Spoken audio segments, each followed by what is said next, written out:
For thousands of years, across every continent, humanity has told stories of the wild man, a towering, hair-covered giant that inhabits the untamed borders between civilization and the primeval forest. But nowhere has this creature captured the human imagination quite like North America. In the vast rain-soaked wilderness of the Pacific Northwest, stretching from the fog-drenched coasts of British Columbia to the impenetrable redwood canopies of Northern California, lies a terrain so rugged, so ancient, that vast tracts remain virtually untouched by human footsteps.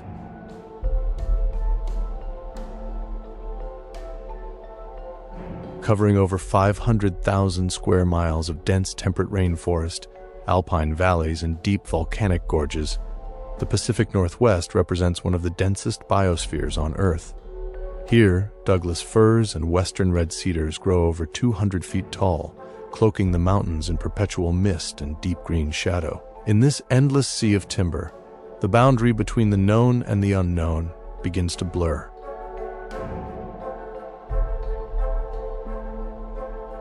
Beneath the canopy, the legend of Bigfoot is not merely a ghost story whispered around campfires. It is an enduring enigma that spans indigenous sacred lore, violent 19th century frontier encounters, iconic mid-century film footage, and modern forensic science. Is it a persistent psychological archetype, a massive century-long cultural hoax, or could a relict bipedal primate truly stalk the deep timber? This is the complete history of Bigfoot.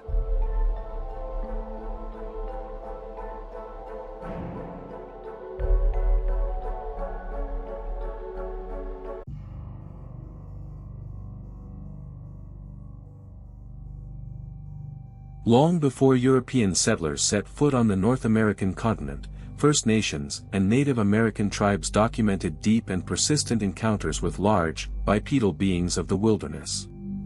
To indigenous peoples, these creatures were not mythological beasts, but a flesh-and-blood neighboring nation of wild men, possessing immense strength, keen intelligence, and complete dominance over the rugged mountains and river valleys.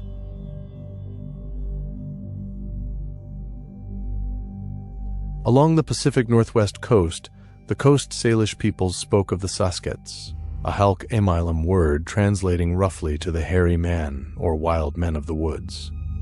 It was from this native word that Indian agent J.W. Burns would later coin the anglicized term Sasquatch in a series of groundbreaking articles published in Maclean's magazine in 1929, bringing tribal oral histories into the Canadian mainstream.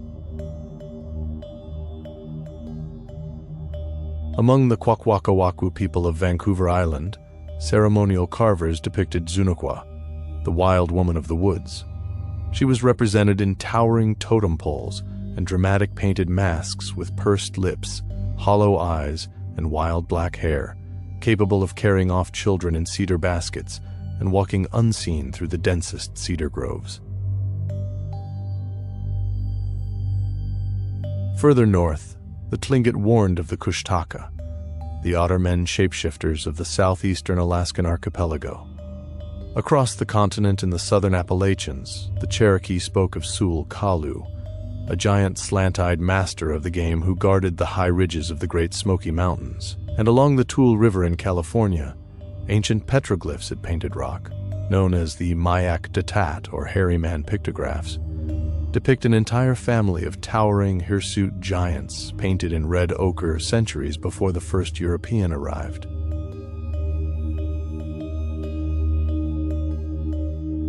When European explorers and fur traders ventured west in the early 1800s, they quickly encountered the same mystery. In 1811, while crossing the treacherous Athabasca Pass in the Canadian Rockies, famous British-Canadian surveyor and mapmaker David Thompson recorded in his journal finding enormous footprints in the snow, 14 inches long and 8 inches wide, with 4 distinct toes stepping cleanly through deep drifts where no human could walk barefoot. The mystery was no longer confined to tribal firelight.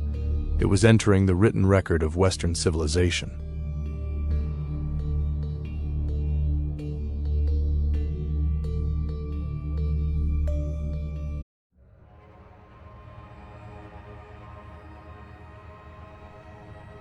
As industrialization swept North America in the late 19th and early 20th centuries, loggers, prospectors, and homesteaders pushed deep into remote mountain ranges. And with their intrusion came violent, chilling encounters.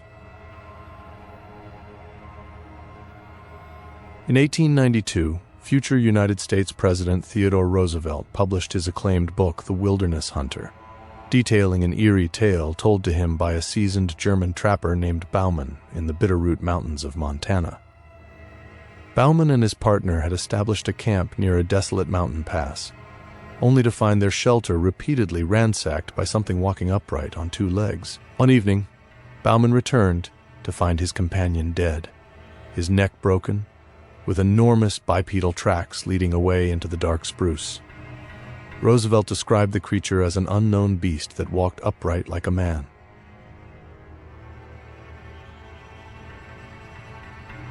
Then came July 1924, on the rugged slopes of Mount St. Helens in Washington state, an event that would become legendary in cryptozoological lore, the firefight at Ape Canyon.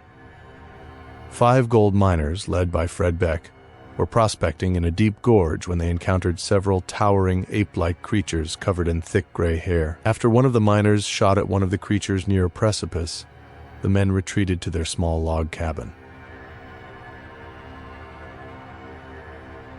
That night, an assault began. Enormous heavy stones rained down on the cabin roof, and massive fists slammed against the heavy log door. The miners fired their Winchester rifles through the cracks in the logs until dawn. When morning broke, the terrified miners abandoned their claim, leaving behind their tools and gold, never to return. The incident made front-page headlines across the Pacific Northwest, bringing the term mountain devils into popular parlance.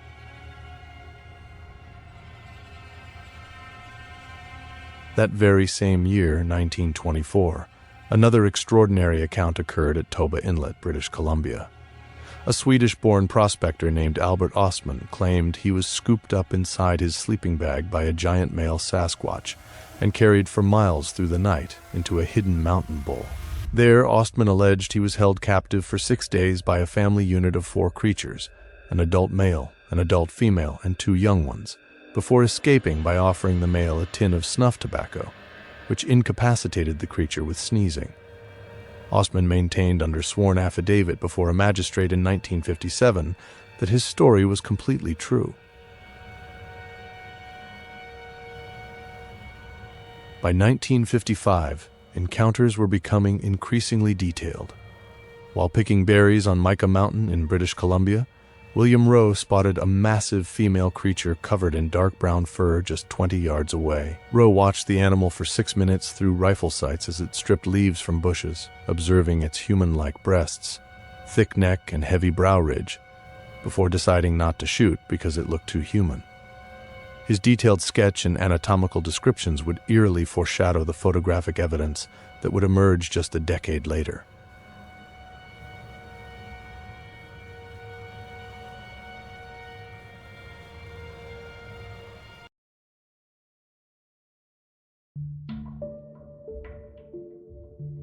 Until the late 1950s, the creature was primarily known as the Sasquatch, or the wild man of the woods. But in the summer of 1958, deep in the rugged Klamath Mountains of Humboldt County, Northern California, everything changed. A logging road construction crew, employed by contractor Ray Wallace, was carving a remote mountain road along Bluff Creek. Each morning, the crew arrived to find enormous 16-inch humanoid footprints deeply pressed into the freshly graded soil, circling their heavy caterpillar tractors and leading down steep, near-vertical ravines where no human could easily traverse. The bulldozing foreman, Jerry Crew, was baffled and increasingly unsettled. Determined to prove what they were seeing, Crew brought plaster of Paris to the site and poured a cast of one of the massive footprints. On October 5, 1958, Andrew Gonzoli, a columnist for the local newspaper, the Humboldt Times, ran a front-page photograph of Jerry Crew holding the massive plaster cast with the fateful headline, "Baby, it's cold outside, but maybe we have a relative of the abominable snowman." In the article, Gonzoli referred to the mysterious trackmaker simply as Bigfoot. The name struck like lightning across the American consciousness. Wire services picked up the story, and within days, Bigfoot became a household word. Plaster casts circulated through scientific circles and national media outlets. Decades later, the Bluff Creek story would take a controversial turn. In 2002, following the death of contractor Ray Wallace at age 84, his family publicly displayed pairs of carved wooden feet, claiming that Ray had orchestrated the 1958 tracks as a practical joke to frighten equipment thieves and entertain his crew. Yet, cryptozoologists and forensic investigators pointed out a crucial paradox. While Ray Wallace certainly carved and stomped fake tracks in later years, the original 1958 trackways stretched for miles across inaccessible, treacherous mountain terrain, with dynamic stride lengths exceeding 40 inches and deep soil compression that would have required thousands of pounds of mechanical force. Was Ray Wallace an opportunist who piggybacked on a genuine phenomenon? Or had he invented the modern Bigfoot myth from thin air? The answer would soon be tested by the most analyzed piece of footage in modern history.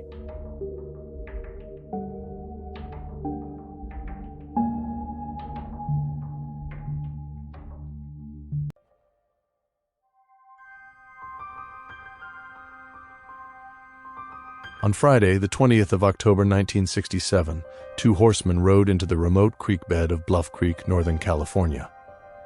Roger Patterson, an energetic amateur researcher from Yakima, Washington, and Bob Gimlin, an experienced horseman and rodeo rider, were scouting the area where trackways had been reported for a decade. At approximately 1:30 in the afternoon, their horses rounded an upturned root ball along a gravel sandbar.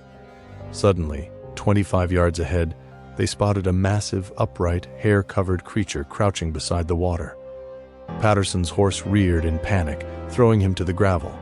Grabbing his 16mm Cine Kodak camera, Patterson sprinted across the rocky sandbar, shouting to Gimlin to cover him with his rifle. Over the course of 59.5 seconds, Patterson recorded 954 frames of color, Kodachrome film, as the creature walked calmly across the gravel bar toward the tree line.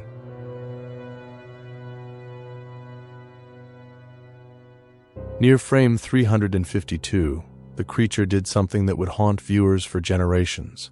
Without breaking its fluid stride, it pivoted its entire upper torso and looked directly into the camera lens. For over half a century, the Patterson-Gimlin film has remained the central pillar of the Bigfoot debate. Skeptics quickly claimed it was a man in a gorilla suit. Yet, when analyzed by physical anthropologists, biomechanists, and Hollywood special effects masters, the film presents profound enigmas. First is the gait.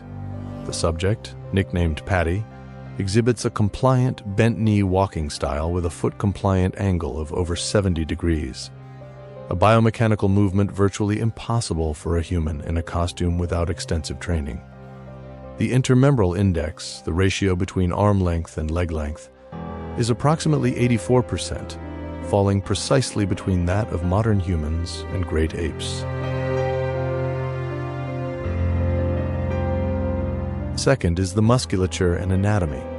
High-resolution digital scans reveal distinct muscle ripples beneath the fur, particularly the vastus lateralis in the thigh, the trapezius, and the gluteal muscles flexing under weight.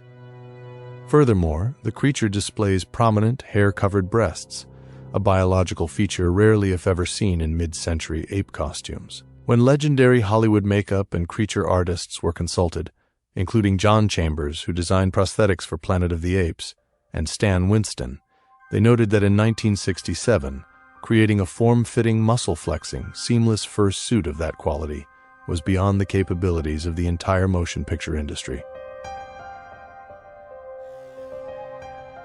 Happened straight up. So as Roger got off his horse the best he could with his camera and run across the creek and started filming. And then he wanted to relocate to get a little bit better view where he could see it better, and he asked me if I'd ride across the creek and cover him, which meant ride across the creek, and in the event the thing came back as what I took it. So that's when I rode across the creek. And Roger Patterson passed away from cancer in 1972, maintaining the film's authenticity on his deathbed. Bob Gimlin, who lived for decades under the intense glare of skepticism and ridicule, has never wavered in his testimony. To this day, no costume has ever surfaced, no confession has ever been substantiated, and the 59 seconds of 16mm film remains an unresolved mystery of modern zoology.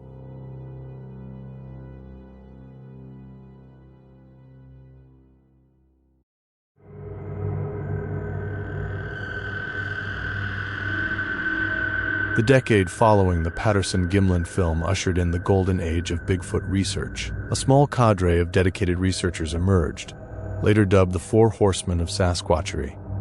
Canadian journalist John Green, who compiled the world's most extensive database of sightings. Swiss-Canadian researcher René de Hinden, who traveled the globe analyzing physical evidence. British explorer Peter Byrne, and Dr. Grover Krantz, a tenured professor of physical anthropology at Washington State University. Dr. Krantz staked his entire academic reputation on the creature's existence. He was the first mainstream scientist to systematically analyze footprint casts, discovering distinctive anatomical features such as expanded heel pads, an anterior shift in weight distribution, and microscopic dermal ridges with sweat pores etched into the silicone casts. Forensic details virtually impossible for a hoaxer to consistently fabricate across decades. As public interest exploded, Bigfoot entered mainstream pop culture. In 1972, the low-budget docudrama The Legend of Boggy Creek, directed by Charles B. Pierce, terrified moviegoers with its portrayal of the Fook monster in the swamps of Arkansas. Sightings surged across the country, giving rise to regional variants: the pungent skunk ape of the Florida Everglades, the aggressive grassman of Ohio, and the Mogollon monster of the Arizona Rim. Yet, perhaps the most chilling evidence of the 1970s was not visual, but auditory. Between 1971 and 1974, hunters Ron Moorhead and Al Berry established a hunting camp in a remote high-altitude bowl in the Sierra Nevada mountains of California. Over several seasons, they recorded hours of unearthly, complex vocalizations echoing from the midnight ridgelines, recordings that would become known as the Sierra Sounds.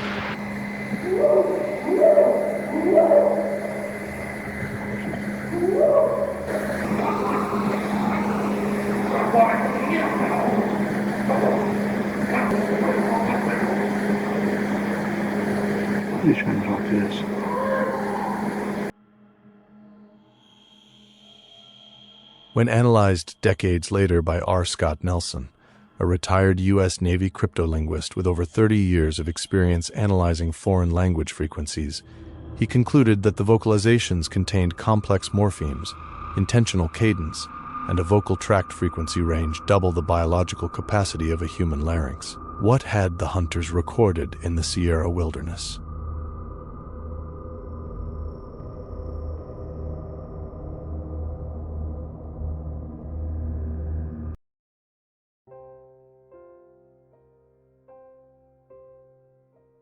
As the 21st century dawned, the search for Bigfoot transitioned from old-school trackers to high-technology field expeditions. Researchers deployed thermal imaging FLIR cameras, satellite mapping, motion-triggered camera traps, and environmental DNA analysis to scan the vast expanses of North American wilderness. In 2014, modern genetics entered the arena when Oxford University human geneticist Professor Brian Sykes led the first comprehensive peer-reviewed genetic study of alleged Bigfoot and Yeti hair samples, publishing the findings in the Proceedings of the Royal Society B. While the majority of North American samples matched known animals such as bears, wolves, canines, and cows, the study demonstrated that rigorous scientific methodology could finally be applied to cryptozoology without academic taboo. If Bigfoot exists as a biological entity, researchers frequently compare its physical morphology to Gigantopithecus blacki, a massive primate that stood up to 10 feet tall and weighed over 1,000 pounds, documented in the fossil record of ancient Asia. Field researchers hypothesize that large, uncatalogued relict primates could have crossed ancient land corridors into North America alongside other megafauna, thriving undetected within the immense, impenetrable temperate rainforests of the Pacific Northwest.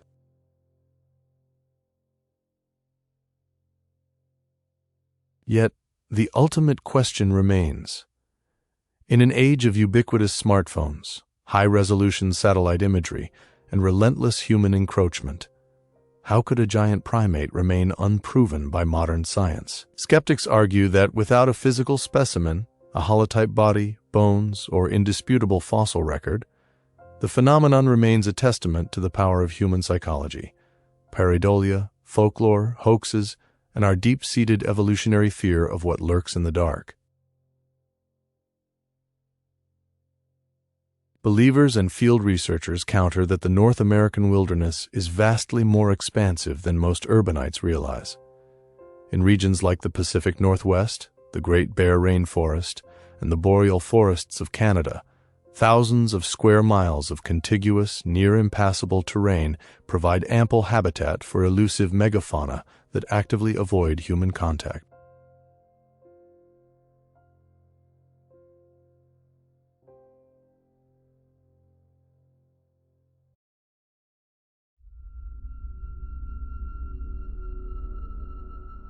Ultimately, the history of Bigfoot is not just a search for an elusive creature in the woods.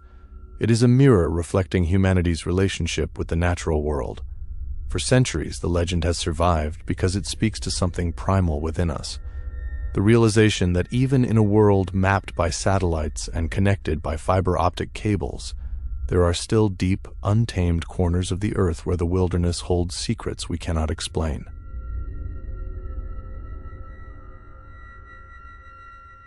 Whether Bigfoot is a flesh-and-blood primate walking beneath the hemlocks, or an enduring symbol of the untamed wilderness, one truth remains certain: as long as the mist rolls through the ancient evergreens of the Pacific Northwest, eyes will look into the shadows between the trees, wondering what is looking back.